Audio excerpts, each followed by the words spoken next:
Entre les lignes de sable et de feu, l'histoire de la frontière ardente entre l'Irak et Koweït. Sur la carte du Moyen-Orient se trouve une frontière longue de seulement 190 kilomètres, mais qui a été le théâtre de tempêtes politiques, d'invasions militaires, de sanctions internationales et de craintes qui persistent encore aujourd'hui.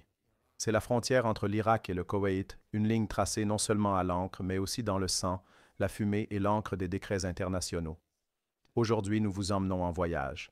Des pages des traités ottomans à travers les coups d'État à Bagdad, jusqu'au jour où les chars de Saddam Hussein ont envahi le Koweït, et enfin à une décision d'un tribunal irakien qui a annulé un accord frontalier 10 ans après sa signature. Le conflit est-il terminé ou le feu couvre-t-il encore sous les cendres les débuts du XXe siècle? Tout a commencé bien avant les Nations Unies ou les cartes GPS. En 1913, les Ottomans et les Britanniques ont tenté de tracer une frontière entre la province ottomane de Bassora et le petit émirat du Koweït. L'accord n'a jamais été pleinement mis en œuvre en raison du déclenchement de la Première Guerre mondiale. Mais la Grande-Bretagne, le nouveau pouvoir colonial, considérait le Koweït comme une entité indépendante, et pour de bonnes raisons. Ses habitants et ses dirigeants venaient de la péninsule arabique et n'avaient jamais été irakiens. Pourtant, les Irakiens affirment que la Grande-Bretagne a intentionnellement gardé l'accès maritime de l'Irak étroit, très étroit. En 1932, l'Irak est devenu un État indépendant pour la première fois depuis des milliers d'années, depuis l'époque des Assyriens, un jalon. L'Irak a reconnu les frontières du Koweït, mais cette reconnaissance était fragile, guère plus qu'un échange de lettres. La montée du nationalisme est le début des différends. En 1961, le Koweït a obtenu son indépendance officielle et la première escalade a suivi. Abdul Karim Kazim, alors dirigeant de l'Irak, a déclaré que le Koweït faisait partie de l'Irak. La Grande-Bretagne a répondu en envoyant des troupes au Koweït, suivies par des forces symboliques de la Ligue arabe. L'Irak a temporairement reculé. Après le coup d'État de 1963, l'Irak a officiellement reconnu le Koweït, mais la suspicion n'a pas disparu. En 1973, les forces irakiennes ont attaqué le poste frontière koweïtien d'Al-Samita. La cause, un différend sur les îles stratégiques de Bubiyan et Warba. L'invasion qui a ébranlé le monde.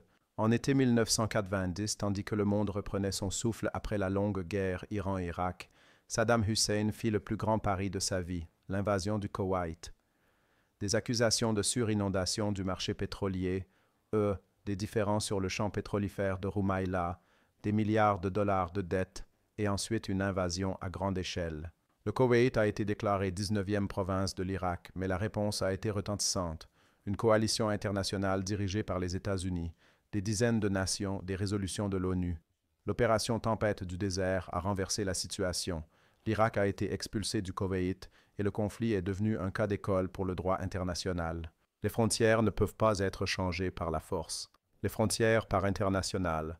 Décret. En 1993, le Conseil de sécurité des Nations unies a adopté la résolution 833, délimitant officiellement la frontière entre l'Irak et le Koweït. Pour la première fois, la frontière a été tracée avec précision. Le Koweït l'a accueilli. L'Irak a protesté, mais finit par céder sous pression. Pourtant, cette frontière a été tracée non seulement sur le papier, mais aussi sur le terrain.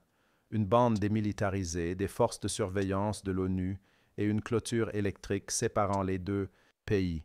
Après Saddam, un rapprochement prudent. Irak, après 2003, a changé. De nouveaux gouvernements élus reconnaissent le Koweït et de nouveaux accords ont été signés, notamment l'accord de navigation de 2012 d'Ankor Abdullah. Mais les mers ne naviguent pas toujours comme souhaité. En 2023, la Cour suprême fédérale de l'Irak a annulé la loi de ratification pour cet accord, invoquant des raisons constitutionnelles. Défaut. Le Koweït a vu cela non pas comme une simple formalité, mais comme une menace, un recul par rapport aux engagements internationaux.